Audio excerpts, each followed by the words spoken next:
Hello, everyone. Thank you for tuning back in to Queen Ahmadiyyah TV presents Beyond the Realm, your home for paranormal stories, okay? Let's see who we have in here. Hello, October. I am my sister's keeper, sister's keeper. Designer Junkie Patricia. Miss Natural Candy J is black. Okay. Kenla Francine Higgins. Designer. I am my, okay, I already saw you. Melanated Brown, Mary Evans. Thank you all for tuning in. Now listen, Miss Natural Candy J, I will make you a moderator after this video. I have to have you in the chat, so on a previous video, so that I can make you a moderator. And I couldn't find your name in the chat, and I didn't have much time to hunt, so I was trying to get ready. Okay, so I promise to make you one after this video. But listen, everybody, also keep in mind that when this video is done, I'm going to be going live on Instagram on my Queen Ahmadiyyah channel, okay? I'm going to be going live because I have to talk about the anti-Asian racism that everybody's spewing about. I have to hit all platforms with that. So I'm going to be going live on Instagram. And if any of you want to join me on the live, then feel free to request to be added to my live stream, okay? With that all being said, let's get on with the get on. Okay. And I need you all to like and share this video, subscribe to the channel if you have not done so already. Click the notification bell and click the word all so that you're notified each time that the Queen Goddess goes live. Hello, Goodness Rated Bow. Okay, so with that all being said, let's talk about it because we're going to talk about these Ouija boards, okay? Can Ouija boards trigger demonic possession is the title of this article. Now, this is a very interesting topic because some people have claimed that they've had paranormal activities and things happen after playing with Ouija boards. Some people have started acting strangely as though they were possessed. And then some psychologists happen to think that it's just all in the person's mind. It has something to do with their cultural beliefs and whatever. Thank you, Howard. You know I will. And that some people think that the psychologists more so, many of them think that it just has something to do with what the people believe and their cultural beliefs and things like that and what is going on in their mind at the time. And often they feel that the people are just stressed because they're believing these things can happen. And therefore the stress of it makes them perceive that these things are actually occurring. Okay, so we're going to talk about it. But then I'm going to, talk about some stories where these things, people played with Ouija boards and strange things happened. Now, over the past year, of the year of 2015, there have been several reports of Ouija boards triggering demonic possession, either in individuals or in small groups. Now, the players were usually students, and they were reported to have fallen into a trance and appeared to be possessed by spirits. Now, possession states are well known to psychiatrists. Okay, these states of mind can be triggered by extreme stress in susceptible individuals. The content is colored by cultural beliefs. There is a widespread belief in many cultures that people can contact spirits of the dead or demonic entities by using a Ouija board. Now, they say these square-shaped boards are covered with the letters of the alphabet, the numbers 1 through 10, and the words yes and no and goodbye. Participants place their fingertips on a triangle-shaped pointer called a planchette, which moves around the board to spell out and alleged spirits' messages. The game was peaked its popularity, and it usually peaks its popularity in times of crisis. For instance, during World War I, they say England experienced a surge in attempts to contact dead soldiers by attending seances featuring Ouija boards. And in November 2014, 35 students at a school in Santa Cruz de la Sierra, Bolivia, were taken for hospital treatment after, in fact, playing with a Ouija board, locally known as the cup game. That's what they call it in Bolivia. Now, they were reportedly suffering from mental agitation and confusion. Even some experienced profuse sweating, rapid pulses, and trance-like states. Now, over the past few years, many countries in South and Central America have also become hotbeds for the game, where there have been many reports of mass fainting and spirit possession, and especially prevalent in Mexico. Now, one of the largest outbreaks of the illness attributed to a Ouija board was, it took place in October of 2006 and then again in June of 2007. This occurred at a girls-only Catholic boarding school near Mexico City. Students at the Girls Town School reported a variety of symptoms, including headaches and difficulty walking. Some students could only walk with the help of their friends. Symptoms would suddenly go away and then all of a sudden just reoccur. Of a student population of 4,000, at least 512 of the students were affected. Now, Mexican psychiatrist Nachila Loa Zavala investigated the outbreak and diagnosed it as a case of mass psychogenic illness, aka mass hysteria.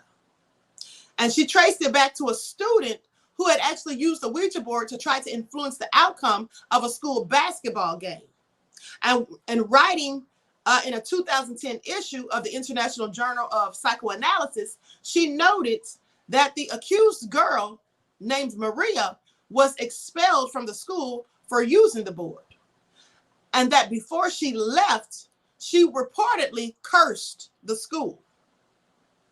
Soon after, the symptoms appeared. After she cursed the school, that's when people started having these symptoms. Now, a belief in the reality of demons and spirits, the involvement of the Ouija board, and rumors that Maria's mother was a witch appear to have generated extreme stress within the students. Now, Dr. Zavala observed that even before the outbreak, the school was a hotbed of tension as it was operated under strict rules where even minor infractions could result in dismissal. The first few victims of the strange malady only affected Maria's fellow Ouija board players, but it soon spread throughout the school. Now, a primitive form of Ouija board is the game called Charlie Charlie. Now, this is a game which was spread by social media in early 2015. It's where the game is played where you you write the words yes and no on a piece of paper, and then you take two pencils and they're placed on top of each other, and a question is then posed. Now, as the top pencil pivots right or left, which means yes or no, a spirit is supposedly answering the question. Now, in reality, some say that vibrations, wind, and even movement in the room can affect the pencil, which makes sense. But here are just a few cases of what has been reported in the press. In May of 2015, 4 students in Colombia were hospitalized when they began screaming and babbling after playing the game. In 2015, schools in several countries across the Caribbean reported a wave of symptoms after playing the game. This included trance-like states, confusion, and fainting. Outbreaks in small groups of students were reported also in Jamaica, St. Lucia, Antigua, Barbuda, and Barbados. Early June of 2015, the Charlie Charlie game resulted in several students reportedly being possessed by the devil at the Juan Pablo Duarte Primary School in the Dominican Republic. Now, in the case of more traditional Ouija boards, while believers think that spirits of the dead move the planchette and spell out messages, it actually moves by unconscious muscle movements. That's what psychologists think. Now, they say if you cannot afford to buy a professional Ouija board, messages could be obtained by using an upturned glass or a piece of chalkboard with letters, words, and numbers handwritten on it. There's no scientific evidence that Ouija boards contain or can contact the spirit world, or that there is even a spirit world that exists. But if the participants believe they do, the anxiety of believing they are contacting spirits or demons can be overwhelming for some, triggering trance states and even episodes where people may hallucinate and actually lose touch with reality. While I do not believe in the existence of spirits and demons, this is what the author said. His name is Dr. Robert Bartholomew.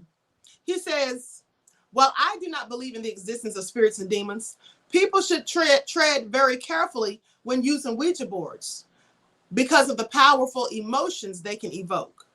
For instance, Sometimes Ouija boards are used to attempt to communicate with deceased loved ones.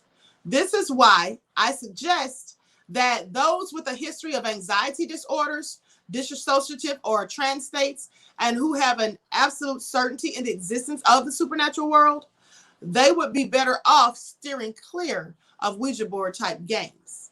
It's better to be safe than sorry. So in other words, saying that he doesn't necessarily believe in it, but if you do, and if you actually know for a firsthand experience that it exists, a spirit world, then you should not bother with those things. So let me read some of the comments before I continue. The narrator has a wishful disbelief. I agree. My mom said years ago when she was young, few school friends playing with it, trying to put boys under a spell. My mom didn't feel right about it, so she left the schoolmates look disoriented after the next day. Keep in mind, these psychiatrists are white and without an active pineal gland, says Bakati. Okay. Yep, I remember Battleship where you stick the little ships in the board. Okay. No, I'm good. I'd rather play Monopoly. So would I. So would I. I don't fool with that kind of thing. Absolutely. Okay, so let's go on to the next article about this. Okay, this one talks about some cases where people were supposedly possessed after playing with it. Exorcisms, Ouija boards, possessions. Oh my. Now, when we think of demon possession, we more than likely get a picture of Reagan from The Exorcist. However, the movie is more fiction than fact when it comes to the true history of exorcisms and possessions. Now, demonic possessions date back to the Bible times when Jesus exorcised demons from a man exorcised demons from a man into nearby pigs in Matthew chapter 8, verses 28 through 34. Now, in some cases, possession can have the same symptoms of certain health disorders, such as dissociative identity disorder, epilepsy, schizophrenia, or Tourette syndrome. Didn't I tell you all this? You may remember I told you this just days ago.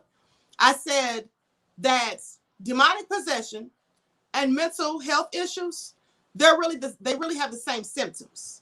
They really have the same symptoms. The only difference is a person who is possessed will have an aversion to holy things, like you talking about God, right? Even if you say the name Jesus, or if you throw holy water at them, they'll have like an aversion. They'll get very violent and angry. That's how you can tell the difference between someone who's actually possessed by demons and someone who's just mentally, has mental illness. Now, possession is the belief that a demon, entity, or spirit is controlling one's actions without their knowledge. These actions can be little things such as blacking out, random laughter, or crying, or speaking in a different language not previously known, amongst other things. Some forms of demonic possession are said to be cured with an exorcism, in which a priest of the Catholic Church, who has permission from a bishop to perform the act, rids the victims of demons through many lengthy sessions of commanding the entity to leave the person alone, and using prayer and recitation of the Bible. Now, exorcisms can be dangerous, not only for the person possessed, but also for the priest. The entity controlling the body can become harmful, spiteful, and even vengeful. In most cases, the entity will try to retain control of the victim, harming the person in the process. Now, one of the first cases of demonic possession was in 1611, when a group of nuns were supposedly possessed due to a pact that Father Louis Guafredi made with the devil. Between 1611 and 1981, 13 notably recorded demonic possessions happened. One of the most popular true stories of demon possession is that of Annalise Michael, who was born in 1952 and died in 1976 at the age of 23. Now, you may have heard of Annalise Michael, but you may know her by the name of Emily Rose, because they made a movie about her over a decade ago, and it was called The Exorcism of Emily Rose. They used a fictitious name in the movie, but her real name, the girl the story was based off of, her name was Annalise Michel, and she was German. Now, Michelle was a young German woman who was devoutly religious, and at age 16, she suffered a seizure, which led to her diagnosis of epilepsy. Things quickly deteriorated from there. She was unable to step foot in religious establishments. She could not drink holy water from a spring, and she was greatly repulsed by any religious artifacts, especially crucifixes. Now, Michelle went through a total of 67 exorcisms. Upon her death, an autopsy was done that discovered she died from malnutrition. And they actually arrested the priest who performed the exorcisms because they said it was his fault because he should have gotten her medical care from a hospital, a qualified physician, rather than trying to do these exorcisms or whatever. And because clearly she was unable to eat. When she would try to eat something, she would gag, she would vomit, she couldn't keep her food down. And so she actually had malnutrition. Okay. Now, a few years ago, the recordings of Michelle's exorcisms were found and placed on YouTube. They are only audible, not visual. But what can be heard are supposedly demons arguing through the use of Michelle's body as their vehicle. Now, I haven't heard that, and clearly, I don't want to. Now, the demons introduce themselves as Belial, Cain, Judas Iscariot, Legion, Lucifer, and Nero. They can be heard as growling, using deep guttural voices, and occasionally laughing. The videos can be found by searching Annalise Michael exorcism tapes. They are not for the faint of heart and can be triggering for some who listen. And so you should approach them with caution. Clearly, I don't want to hear it, as I told you. Now, another famous exorcism is that of a 14-year-old boy anonymously named Roland Doe or Robbie Mannheim.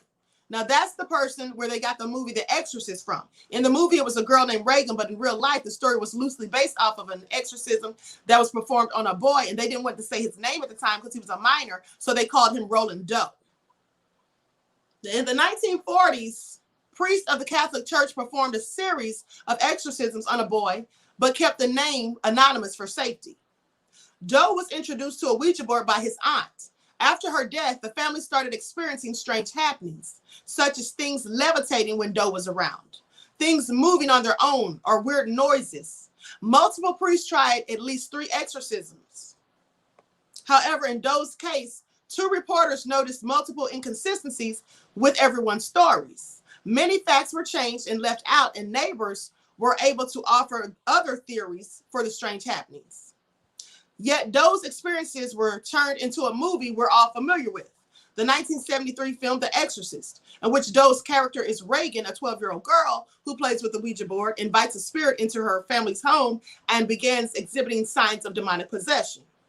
Now, that book was written, the movie Exorcist, before it was a movie, of course, it was a book written by William Peter Blatty, and he'd heard the story of Roland Doe and went and actually spoke to the priest who performed the exorcisms, and in fact got some of their diary or journal notes and things like that. And that's how he put the pieces together and wrote the book, which they turned into a movie.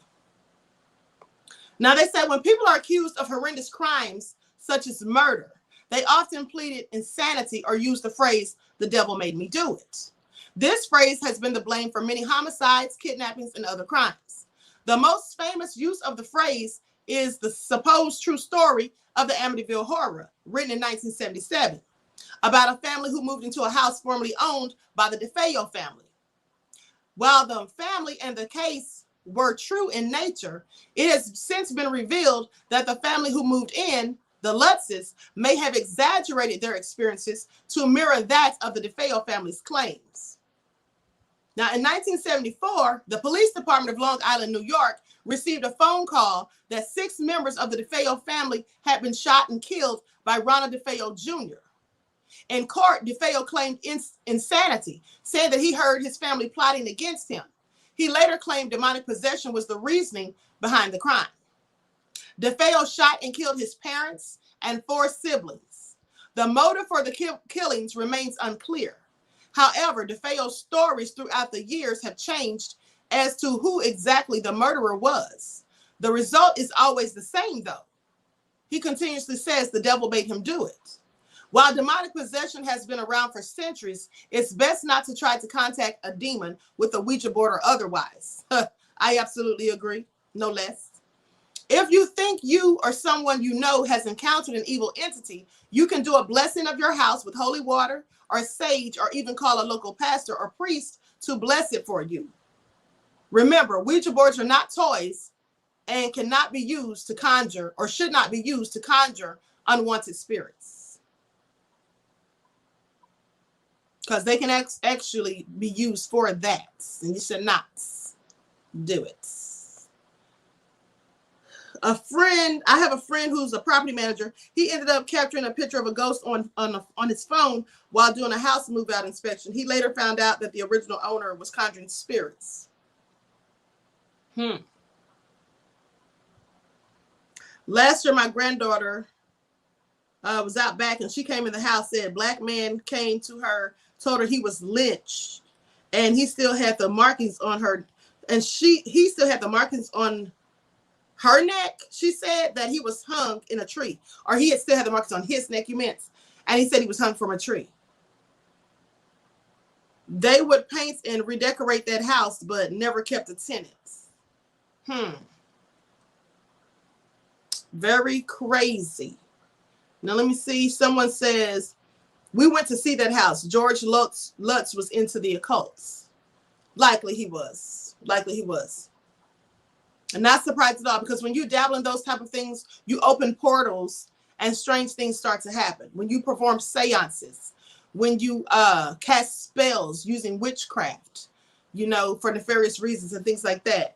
When you engage in pornography, obsessive drug use, obsessive alcohol, or abusive drug use, like abusing drugs, literally, and abusing alcohol and those types of things. This brings those things on. So that's all just real crazy. That's real crazy. Sweet Pea says this shite is not a game. No, it absolutely isn't. It absolutely isn't. And when people are dabbling in the occult, they often just do things that they don't know anything about. They don't know the consequences. And some people do it out of curiosity, like young teenagers. They involve themselves in things out of curiosity. They may have seen a movie that was talking about it, or heard somebody speaking about it, or whatever, read a story or whatever, and they, for whatever reason, want to go and try this out. If something sounds dangerous and you've heard a story about it or whatever, you should probably want to leave it alone. Exactly. All those things are Pandora's box. We should not mess with them. Absolutely. Not a game I'd want to play. I don't blame you, October. Even tattoos can be a portal, says Nikisha. I never thought of that, but I wouldn't be surprised, especially if you have a demonic, satanic tattoo or something like that. I would not be surprised at all. So with that all being said, everyone, that's tonight's episode. I just wanted to talk about these Ouija boards because recently it seems like teenagers have started back playing these things and engaging in these types of activities. Maybe it's because of the pandemic. People are sitting in house bored. I don't know. But these are things you absolutely should stay away from. And here's the thing. Now, I don't know exactly why a Ouija board can be used for that. Like when they created the Ouija board, how did it just so happen to do this? What I think is, I agree partially with what psychologists said.